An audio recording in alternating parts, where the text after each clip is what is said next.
Hello বন্ধুরা, আসসালামু আলাইকুম।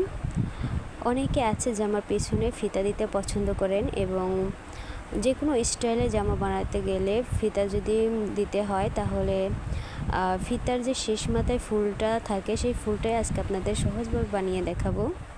এই যে দেখুন, আমি একটা কাপড় নিয়ে নিয়েছি 6 ইঞ্চি পরিমাণ, এবার সাইডে 6.5 ইঞ্চি পরিমাণ।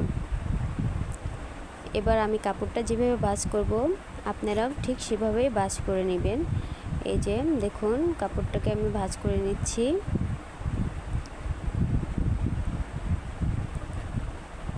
এই যে কাপড়টাকে ভাঁজ করে নেওয়া হয়ে গেছে। এবার এই যে দেখুন, আমি কেটে ফেলবো। এভাবে কাটলে অনেক সুন্দর একটা গোল শেপ হয়। এই দেখুন কত সুন্দর গোল শেপ হয়েছে। এবার এটা মাঝখানে থেকে আরেকটা টুকরো করে নেব। এই যে দেখুন, মাঝখান দিয়ে কেটে নিচ্ছি।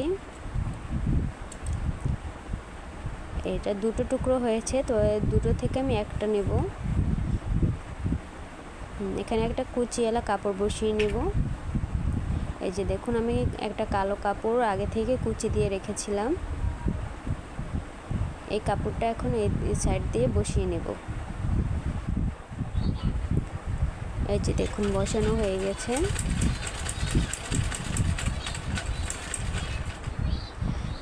এখন এই কাপড়টা উপর দিয়ে আবার একটা চাপ সেলাই দিতে হবে। চাপ সেলাই দেওয়ার কারণ হচ্ছে অনেক সুন্দরভাবে ফিট হয়ে থাকবে। এই যে দেখুন, আমি চাপ সেলাইটা দিয়ে নিচ্ছি।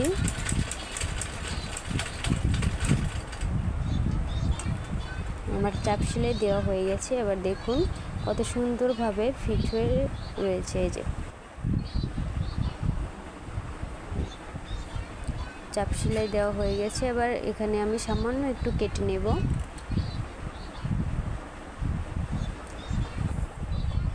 এটা কাটার কারণ হলো ফুলটা অনেক সুন্দর দেখা যাবে, আর এই ফিতের যে দড়িটা থাকে সেটা বানানোর জন্য আমি 1 ইঞ্চি পরিমাণ কাপড় কেটে নিয়েছি এবং লম্বা আপনাদের পছন্দ অনুযায়ী নেবেন।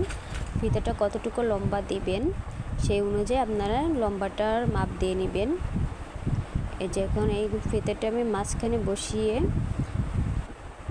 2 সাইড দিয়ে সেলাই করে নেব।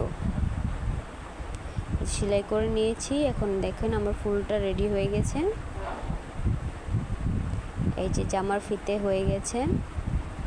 জামার পেছনে যে ফিতে থাকে খুব সহজভাবে আমি দেখানোর চেষ্টা করেছি বন্ধুরা। আমার ভিডিওটা যদি ভালো লাগে অবশ্যই আপনারা লাইক দিবেন আর আমার চ্যানেলটা সাবস্ক্রাইব করে দিবেন, আর নতুন নতুন ভিডিও পেতে আমার চ্যানেলের পাশেই থাকবেন।